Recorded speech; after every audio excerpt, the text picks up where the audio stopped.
Aujourd'hui, ne fermez pas votre cœur, mais écoutez la voix du Seigneur.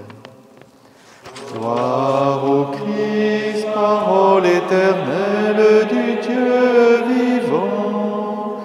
Gloire à toi, Seigneur. Le Seigneur soit avec vous. Évangile de Jésus-Christ selon saint Jean.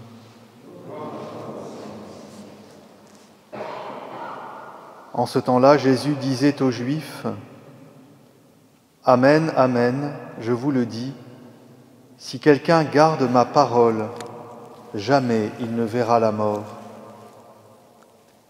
Les Juifs lui dirent : Maintenant, nous savons bien que tu as un démon. Abraham est mort, les prophètes aussi. Et toi tu dis : si quelqu'un garde ma parole, il ne connaîtra jamais la mort. Es-tu donc plus grand que notre père Abraham ?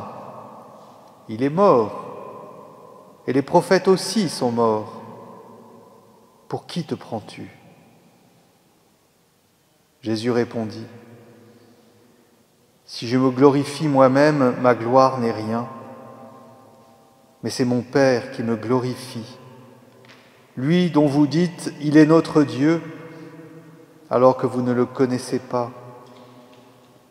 Moi, je le connais, et si je dis que je ne le connais pas, je serai comme vous, un menteur.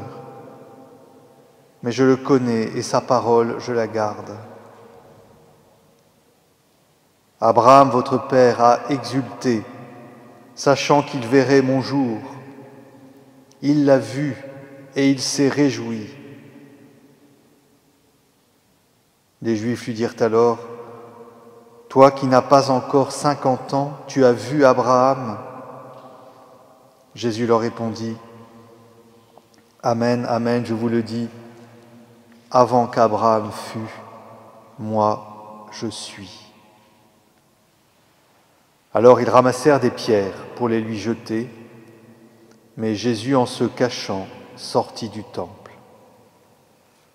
Acclamons la parole de Dieu.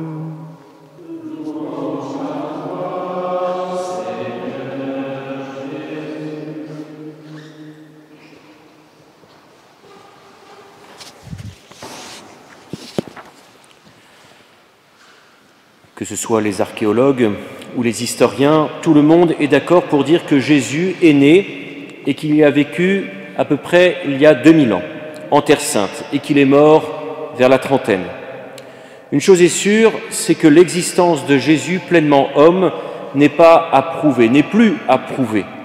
En revanche, Jésus-Christ pleinement Dieu pose problème à beaucoup et génère incompréhension, doute, interrogation, récrimination, insultes, et même du temps de Jésus.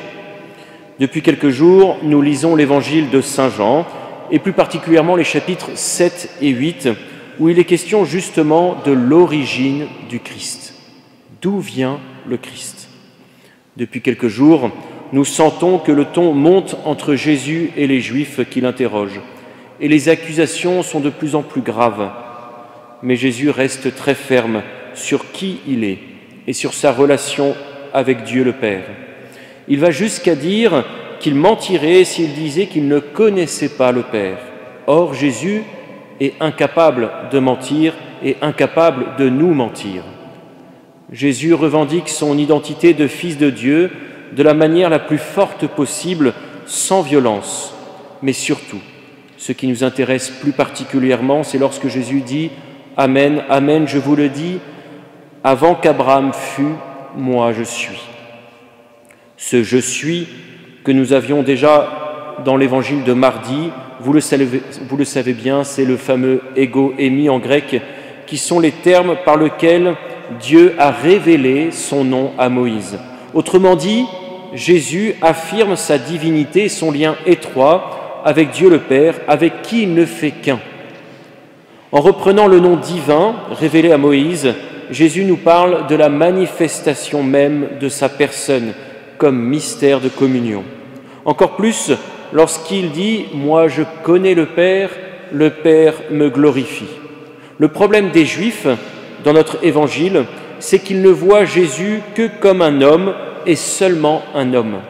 Si vous voulez, ils amputent le Christ de son lien privilégié avec le Père. Le lien privilégié avec le Père, mais aussi de sa divinité.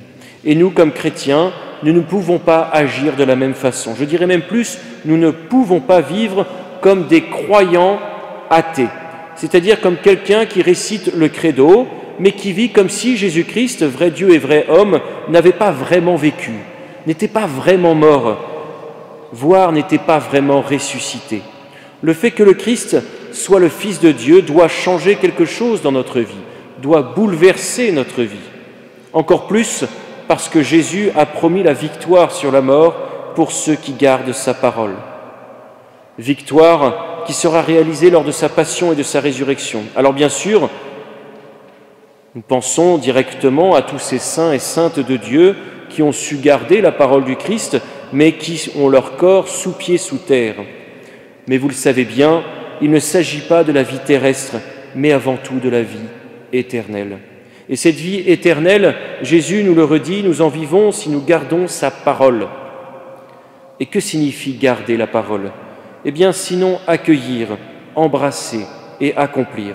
Si nous gardons le lien avec lui, si nous gardons le lien avec le Christ, si nous vivons en relation intime avec le Christ, si nous l'invoquons dans notre quotidien, si nous ramenons à lui tout ce que nous faisons, ce que nous subissons, ce que nous espérons, ce qui nous obsède, alors oui, nous ne voyons pas la mort. Une autre vie en nous apparaît, une vie qui donne la force d'aimer, de continuer à s'ouvrir, de continuer à espérer contre toute espérance, et une vie qui avance contre vents et marées. Ce qui fait que même confinés chez nous, même cloîtrés dans nos maisons, quel que soit notre état de santé, si nous gardons la parole, c'est-à-dire si nous l'accueillons, si nous l'embrassons et si nous l'accomplissons, nous savons que nous vivrons. Dimanche, nous entrons dans la Semaine Sainte, nous allons nous préparer à fêter cette victoire de la vie sur la mort. Dimanche, nous aurons la joie d'écouter la passion du Christ dans sa totalité, avant de la revivre, petit à petit, un à un, finalement les 3 derniers jours du Christ avant sa résurrection, jeudi, vendredi et samedi.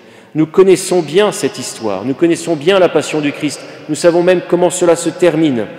Mais justement, essayons cette année, là où nous sommes, de ne pas écouter la passion du Christ comme une simple histoire, mais au contraire, comme le lieu où le Christ se manifeste, où le Christ manifeste la puissance de Dieu le Père, où Dieu manifeste son amour pour les hommes, où Dieu rejoint l'homme dans sa souffrance, sa détresse, sa solitude.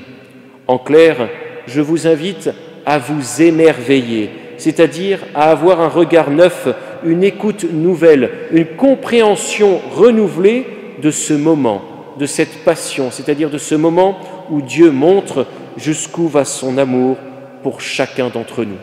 Et son amour, il sera vécu sur la croix, son amour pour chacun d'entre nous sera vécu dans cette passion qui nous donnera la résurrection. Amen.